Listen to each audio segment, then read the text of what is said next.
1 Coríntios 11, a partir do versículo 23, diz assim: Porque eu recebi do Senhor o que também vos entreguei, que o Senhor Jesus, na noite em que foi traído, tomou o pão, e tendo dado graças, o partiu e disse: Isto é o meu corpo que é dado por vós, fazei isto em memória de mim. Por semelhante modo, depois de haver ceado, tomou também o cálice, dizendo: Este cálice é a nova aliança no meu sangue. Fazei isto todas as vezes que o beberdes, em memória de mim. Porque todas as vezes que comerdes este pão e beberdes o cálice, anunciais a morte do Senhor até que ele venha. Por isso, aquele que comer o pão ou beber o cálice do Senhor indignamente, será réu do corpo e do sangue do Senhor. Examine-se, pois, o homem a si mesmo, e assim coma do pão e beba do cálice. Pois quem come e bebe, sem discernir o corpo, come e bebe juízo para si. Eis a razão por que há entre vós muitos fracos e doentes, e não poucos que dormem. Porque se nos julgássemos a nós mesmos, já não seríamos julgados. Mas quando julgados, somos disciplinados pelo Senhor, para não sermos condenados com o mundo. Assim, pois, irmãos meus, quando vos reunis para comer, esperai uns pelos outros. Se alguém tem fome, coma em casa, a fim de não vos reunirdes para juízo. Quanto às demais coisas, eu as ordenarei quando for ter convosco. Começando pelo fim, os versículos 33 e 34. Ele está tratando de um assunto, de repente mudou, né? Até o 32 o assunto era um, no 33, então, assim pois, então, quando vos reunis para comer, esperai uns pelos outros. Se alguém tem fome, coma em casa. Se alguém está com tanta fome que o que vai chegar para a ceia do Senhor naquela casa, o camarada vai comer tudo sem esperar os seus irmãos, que coma em casa e vá para aquela reunião de bucho cheio, é o que Paulo está dizendo para aqueles irmãos. Se você voltar um pouco, você vai ver que a partir do versículo 17, Paulo está dando uma bronca tremenda nos irmãos. Nisto, porém, que vos prescrevo, estão vendo aí o verso 17?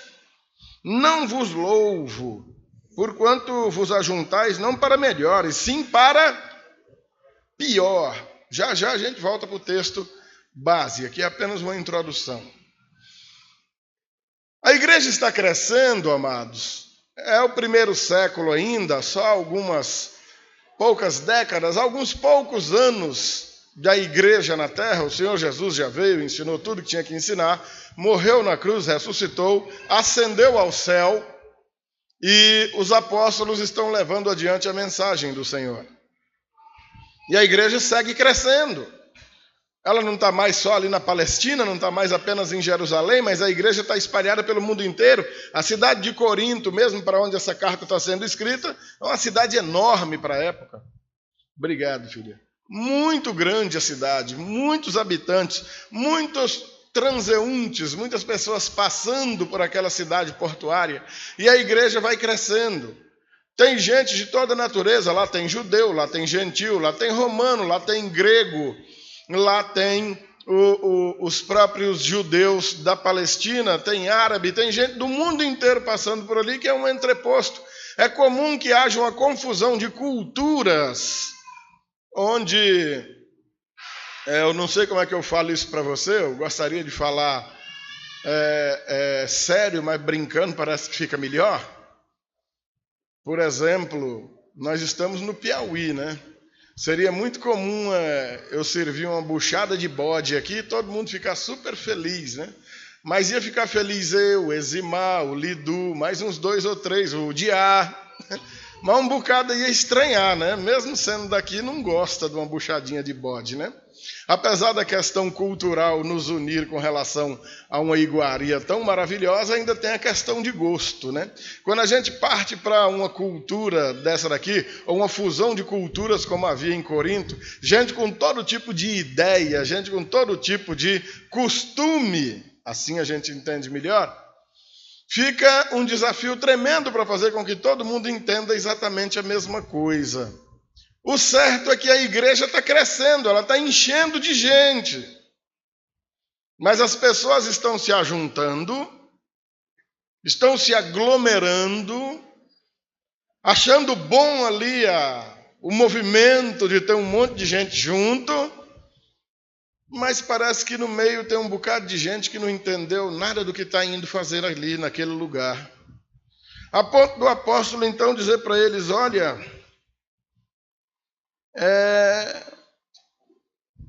nisso porém que vos prescrevo, não vos louvo, não há motivo de louvor,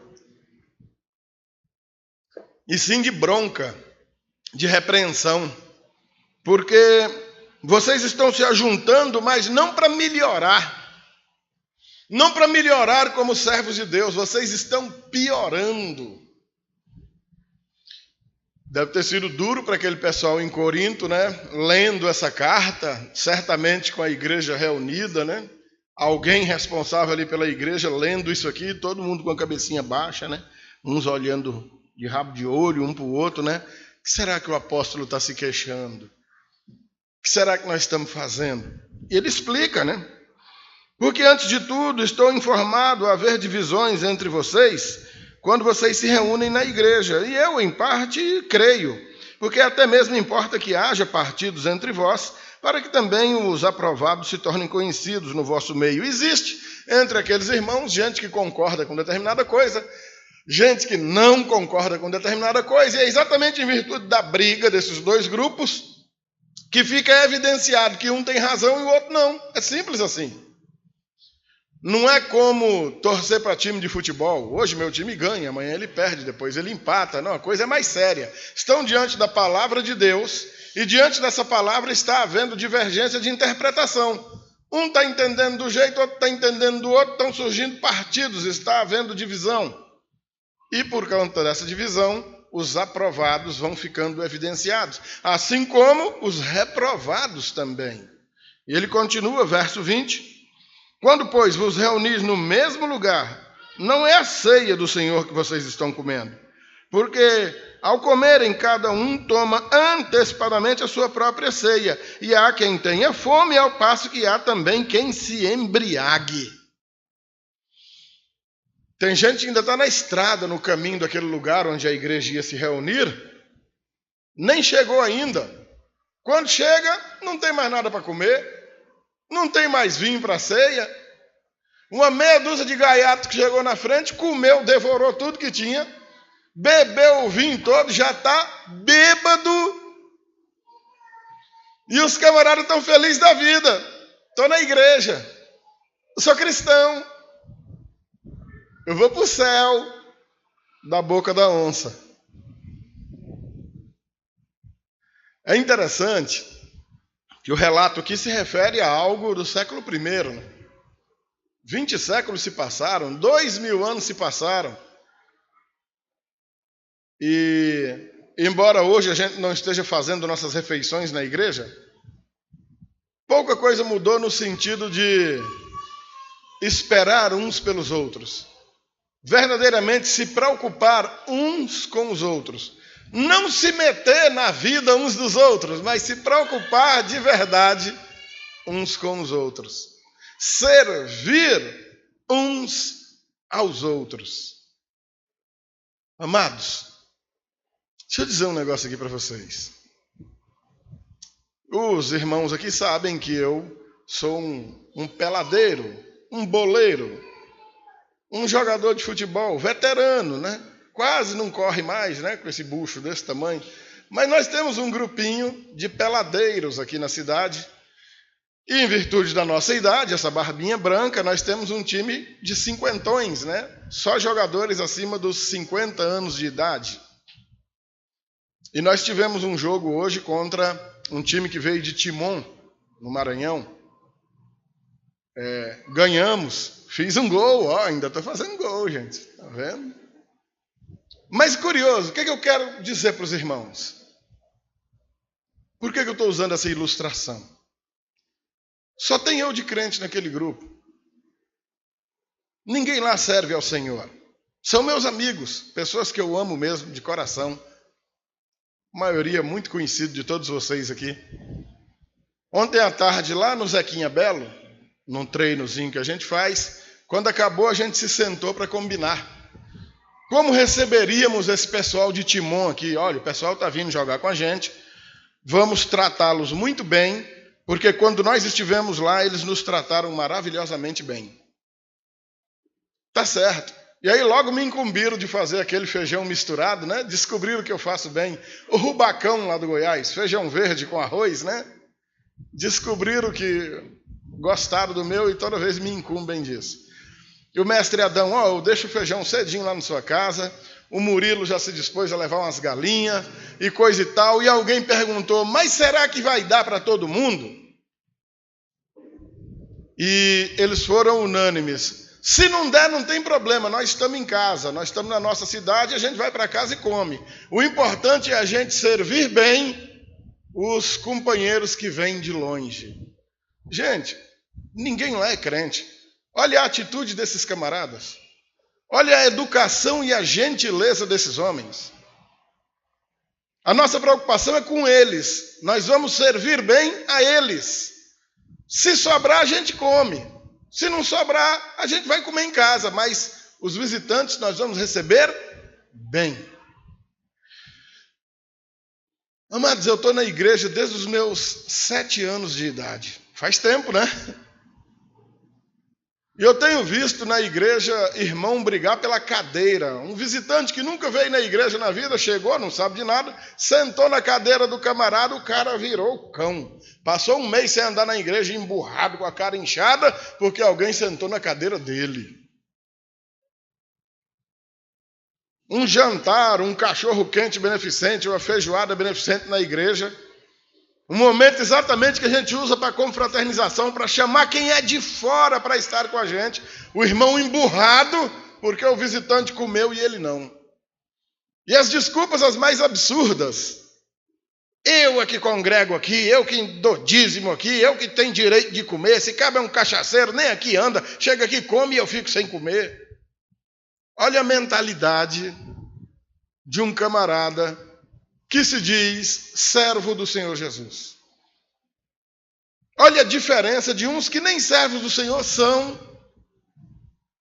no quesito se comportar bem e ter mais preocupação com o outro do que consigo mesmo. Aí vem a palavra de Deus referindo-se ao relacionamento entre irmãos e irmãos. Olha, se para com o de fora o cara já está uma íngua, para com o de dentro não está muito diferente. Os irmãos se reúnem para celebrar a Deus, para cultuar a Deus, para ceiarem a Eucaristia, a ceia do Senhor, e alguém come tudo primeiro e deixa o outro com fome, toma o vinho todo, não como quem toma um cálice, que é a instrução da ceia, mas toma a garrafa inteira, fica bêbado, larga os outros sem nada. E isso dentro da igreja. Mas o cara está dizendo que é servo de Deus. Vocês estão entendendo, amados? É como você comparecer à reunião da igreja e come a hóstia e recebe a bênção, e a cabeça está naquilo, essa reunião não acaba nunca, eu tenho que ir embora logo, que a turma está me esperando lá no boteco para a gente beber cachaça. Ou eu tenho ali aqui vocês chamam de gato, né? Lá no Goiás chama de gambiarra. O cara doido para terminar aquela reunião, deixar a mulher e os meninos em casa para correr para onde está o gato. Mas está lá comendo a ceia, comendo a hóstia, papando a hóstia. E não entendeu nada do que seja andar no Senhor Jesus. A vida de aparência é chamada de hipocrisia. Hipócrita é o antigo nome dado à profissão do ator. Esse ator de novela que você está cansado de ver em casa. O cara está fazendo ali papel de médico, mas na verdade ele não é médico. Ele está fazendo papel de pedreiro, mas ele não é pedreiro. A mulher fazendo um papel de cabeleireira, mas ela não é cabeleireira. Fazendo um papel de faxineira, mas ela não é faxineira. Porque é apenas um ator interpretando um personagem, fazendo um papel. O nome disso é hipocrisia. Com o passar dos anos, ou melhor dizendo, dos séculos, o nome hipócrita ganhou na nossa sociedade um pejorativo, ganhou um sinônimo de algo ruim. A pessoa hipócrita é alguém falsa. Mas é literalmente o que acontece. Quem leva uma vida de aparência sem ser aquilo que realmente está encenando o que é. E Jesus repreendeu os religiosos daqueles dias. Jesus disse: vocês são atores. Ai de vós, fariseus hipócritas, porque vocês mandam os outros fazer, mas vocês mesmos não fazem. Ai de vós, fariseus hipócritas, porque vocês condenam esse pecado quando é praticado pelos outros, mas vocês mesmos fazem na maior cara de pau. E na igreja continua acontecendo. Acontecia naquele tempo, 2000 anos atrás, e nunca parou de acontecer. Acontece até hoje, do mesmo jeito. Nada mudou. Olha, o versículo 22, ele encerra essa bronca aí dizendo: não tem porventura casas onde comer e beber? Ou menosprezais a igreja de Deus e envergonhais os que nada têm? Que vos direi? Vos louvarei nisso? Certamente não vos louvo. E aí ele entra na instrução da ceia agora. Por quê? Eu recebi do Senhor que também vos entreguei. Que o Senhor Jesus, na noite em que foi traído, tomou o pão, tendo dado graças, o partiu e disse: este é o meu corpo que é dado por vós. Fazei isto em memória de mim. De semelhante modo, depois de haver ceado, depois de comer, já era um costume antigo. O vinho é digestivo, mas não é vinho para se embriagar, é vinho para tomar após comer, para auxiliar na digestão. Como o suquinho que a gente toma hoje, que é uma maravilha. Não refrigerante, viu? Viciados, meus filhos, minha mulher. É, né, Maria Clara? Você também, né? Você não, né? Por semelhante modo, depois de haver ceado, tomou também o cálice, dizendo: este cálice é a nova aliança. No meu sangue, fazei isso todas as vezes que o beberdes em memória de mim. Trata-se de um memorial. O Senhor está estabelecendo aquele momento de comunhão, aquele momento de intimidade, de viver como uma família, como irmãos de verdade, todos juntos com um propósito só, com uma ideia só. Comendo do pão, bebendo do cálice, e estreitando entre eles essa relação que ia muito além dos laços familiares que nós já temos. A igreja do Senhor está juntando judeus, gentios no mesmo lugar, algo que até pouco tempo era simplesmente impossível. Um gentio nem entrava na casa de um judeu, muito menos se sentar à mesa para comer com ele. Algumas famílias simplesmente não comiam na presença de outra família, fosse quem fosse. Mas na ceia do Senhor, não, são chamados todos. Gente de toda língua, todo povo, toda nação, todo gentílico, todo mundo junto no mesmo lugar, participando de uma comunhão tremenda, como quem diga: nós sim somos uma família de verdade, perfeita e unida por um sangue muito mais precioso do que esse que corre nas nossas veias. Unidos pelo sangue de Jesus. Irmãos que estarão juntos pela eternidade. Os nossos irmãos biológicos, nós não sabemos se estaremos juntos. Uns são salvos, outros não.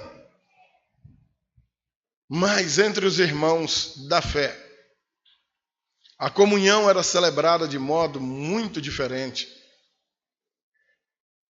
Comer daquele pão era dizer que eu compreendo os sacrifícios do Senhor, aquele corpo moído, massacrado em favor de mim.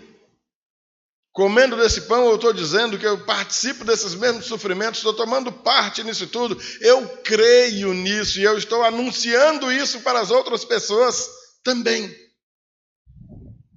Tomando do cálice, a mesma coisa. Eu entendo que ele morreu por mim, que ele derramou esse sangue precioso. E não há maneira mais íntima de eu participar disso do que absorvendo este cálice que ele está dizendo representa o seu corpo. Não é o sangue de Cristo, não é a carne de Cristo, mas um memorial perpétuo, para que nos lembremos e anunciemos para outros o tamanho do sacrifício do Senhor em nosso favor. É algo muito sério, é se alimentar espiritualmente. O motivo de estarem reunidos ali não era encher o bucho, de maneira nenhuma. Não era para isso que a igreja estava se juntando. Embora nós façamos nossos jantares aqui também, as nossas reuniões com comida, e eu vou marcar uma para esses dias, nós vamos fazer um baita jantar de sábado aqui, bem nos moldes de ceia, onde cada um trará um pratinho de casa, e nós vamos juntar tudo aqui e comer todo mundo junto, para que se entenda bem essa questão. Nós vamos praticamente celebrar aquilo que foi feito no passado, para vocês entenderem. Antes de implantarmos a ceia definitivamente em todo o culto, vamos fazer uma refeição dessa aqui para os irmãos compreenderem direitinho como que funciona. Mas ainda assim, o objetivo não é encher a barriga. Não é olhar na mesa e aquela sobremesa maravilhosa que eu gosto tanto. Eita, só sobrou um. Eita, mas tem mais uns 3. Vão chegar primeiro do que eu. Não, é ruim, hein? Farinha pouca, meu pirão primeiro. Vamos conhecer a generosidade na prática, vivê-la, praticá-la mesmo. Verso 26.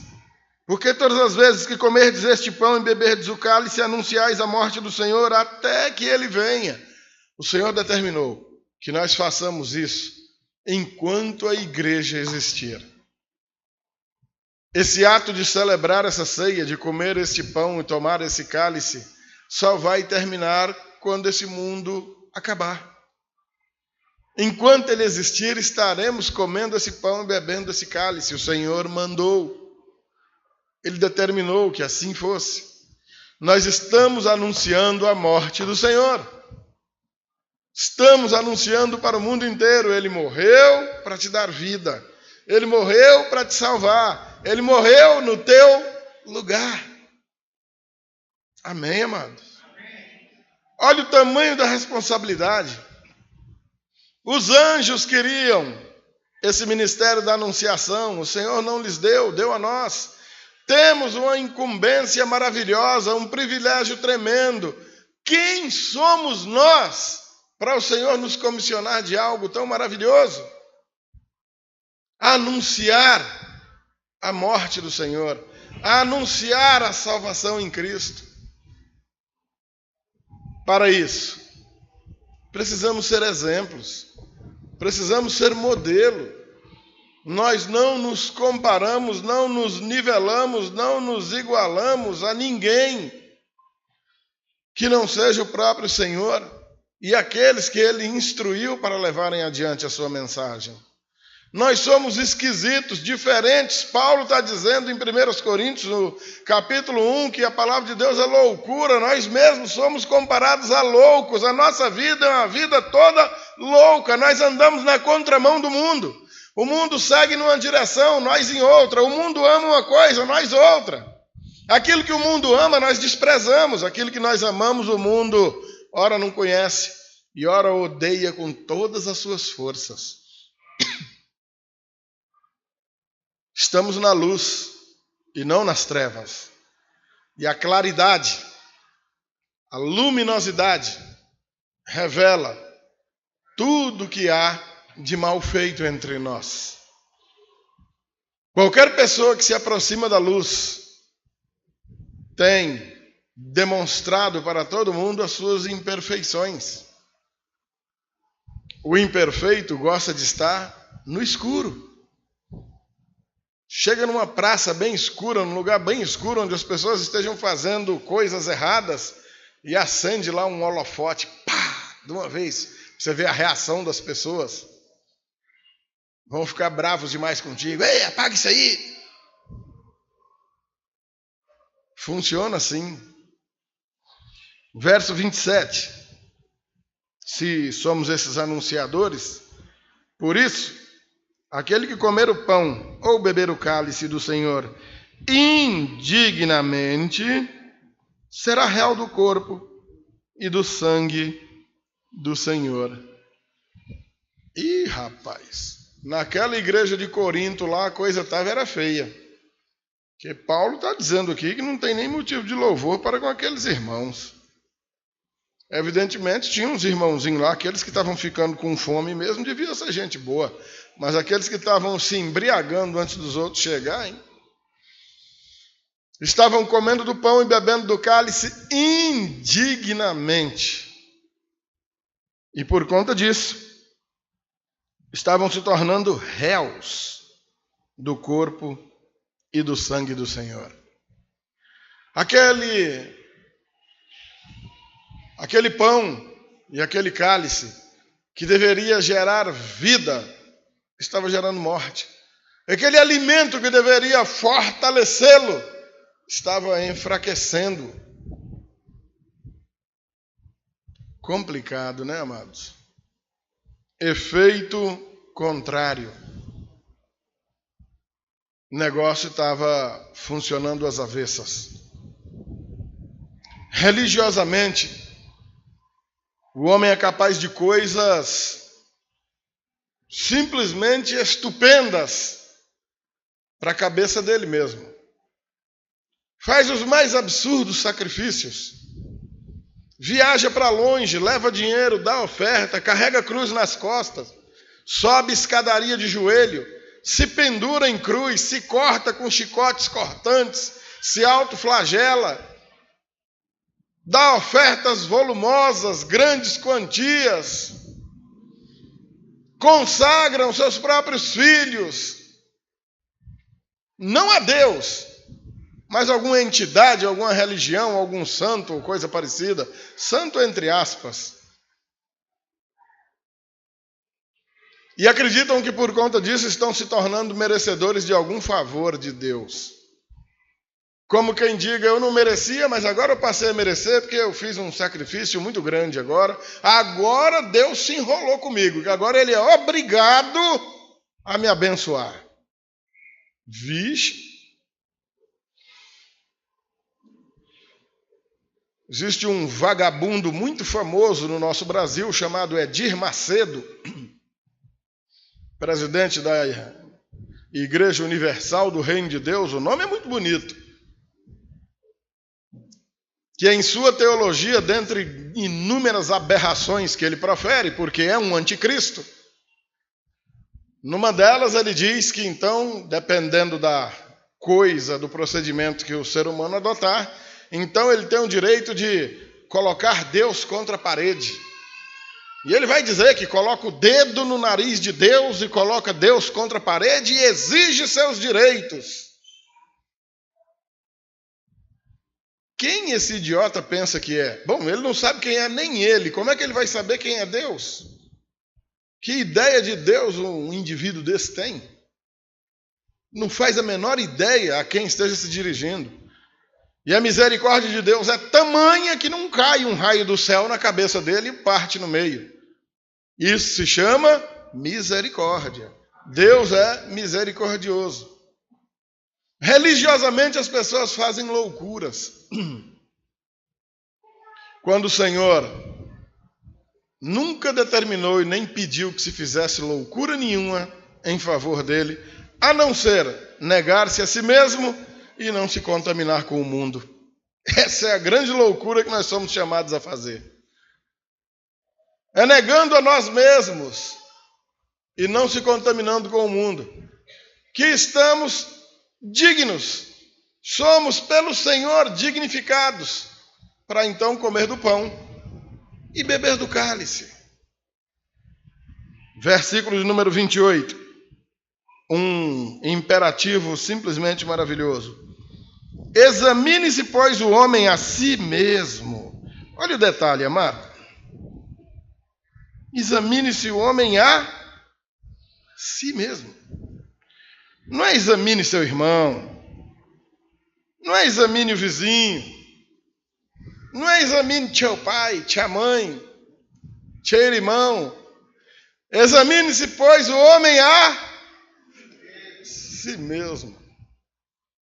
O nome disso é introspecção, é olhar para dentro de você. Isso é fácil de fazer. Dá uma fechadinha no olho aí agora. Fecha o olho aí, olha. Olha para dentro de você. O que você está vendo? Quem é você? Como você tem andado? Como está a tua relação com Deus? Como está a tua situação diante de Deus? Imaginou aí? É isso que ele está mandando que se faça. Examine-se a si mesmo. Ele está chamando aqueles irmãos lá de Corinto para dizer, olha, teu irmão chegou, já não tinha mais o que comer, não tinha mais o que beber, te achou bêbado e tu acha que desse jeito aí está tudo certo. Então você está servindo a Deus dignamente. E acha que comendo desse pão e tomando desse cálice, então você está se fortalecendo. Você está amadurecendo, crescendo, sendo alimentado espiritualmente, criando substância espiritual. Falei igual o Jeremias Pereira agora. Substância. Quando na verdade está crescendo feito rabo de cavalo, para baixo. Examine-se, pois, o homem a si mesmo, e então coma do pão e beba do cálice. Pois quem come e bebe sem discernir o corpo, come e bebe juízo para si. Ô, queridos, o que Paulo está dizendo é que naquela igreja existiam umas pessoas que não deveriam estar ali. Ou pelo menos não têm condições, elas não tinham condições de estar ali. Evidentemente, era bom que elas estivessem ali. Porque a fé vem pelo ouvir, e o ouvir, palavra de Deus. E era ali que eles ouviam palavra de Deus. E é pela palavra que nós somos lavados. É conhecendo-a que nós nos adequamos à vontade de Deus. A Escritura foi escrita precisamente para isso. Para instruir, para corrigir, para repreender, para nos animar. Olha, esse caminho que tu está indo aí é errado, não vai por aí não, que isso aí vai dar ruim lá no final. Opa, beleza, vai aí, irmão, força, é duro, é difícil mesmo, mas tenha bom ânimo, coragem, vai dar certo, nós vamos vencer isso aí, vamos lá, estou contigo. A Escritura está carregada disso daí. Mas quem comia e bebia indignamente, comia juízo para si. E ele vai dar exemplos, verso 30. Eis a razão porque há dentre vós muitos fracos, doentes, e nem poucos que morreram. Esse dormir aí é morrer. Dormiram é morreram mesmo. Qual é o primeiro problema da má alimentação? Você enfraquece. É ou não é? Se você se alimentar mal, você vai enfraquecer. Amém? É ou não é? Enfraquecendo, você vai estar muito mais vulnerável à doença. Estando fraco, você vai adoecer. É um processo. E estando doente, está facinho para a pessoa morrer. Por isso que há entre vós, olha o que ele está dizendo, há entre vós muitos fracos, uns doentes e alguns que já morreram. Você pode entender esses morreram como bateu as botas mesmo, mas você pode entender como gente morta espiritualmente. Estavam lá dentro da igreja, comendo, bebendo, mas estavam mortos espiritualmente. São aqueles sobre os quais a palavra de Deus não faz efeito. Entra aqui, sai aqui, não entende nada. Lê um versículo, acha tão bonito, chora, mas não vive. Sabe que o pecado mantém sob condenação, mas não larga. sabe dos procedimentos errados, que Deus não abençoa, mas não abandona. Sabe o que tem de fazer, mas não faz, e por isso peca. E vão enfraquecendo, vão adoecendo e morrendo. A bronca que o Senhor está dando está relacionada diretamente àqueles que eram aprovados no meio das divisões. É bom que haja divisão entre vós, a fim de que os eleitos sejam evidenciados, os aprovados sejam evidenciados. Em outras palavras, o que Paulo estava dizendo é que aquela igreja estava cheia de gente, mas aquele mundo de gente não era todo convertido. Uns poucos eram servos de Deus fiéis. A grande maioria era de religiosos, meros religiosos, que levavam uma vida de aparência. Estavam misturados aos servos de Deus, mas não eram. Como o joio, que se parece demais com o trigo, mas não é trigo.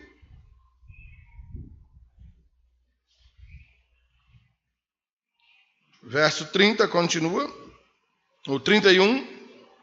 Porque se nos julgássemos a nós mesmos, não seríamos julgados. Ora, muito simples. Se eu me julgo, eu olhei para dentro de mim mesmo. Ih, rapaz, que está ruim. Senhor, tem misericórdia. Me ajuda, Senhor. Arranca isso da minha vida, se não te agrada. Eu estou andando num caminho mau. Preciso mudar, preciso abandonar isso. Eu não tenho força, me dê força, Senhor. Tenha misericórdia de mim. Quando nós não nos julgamos, porque nós acreditamos que está tudo muito bem, está tudo muito bom. Não, deixa que está rompendo, deixa que vai. Não, assim tá bom, para mim tá bom para mim. Por aqui é melhor para mim. Aqui, eu vou rompendo aqui, tá de boa. Tá não. Tá bom para você. Você tá achando que tá bom, na verdade tá ruim para você. Você só pensa que tá bom. Deus não tá achando nada bom. Tá te chamando para o conserto. Tá te chamando para mudança.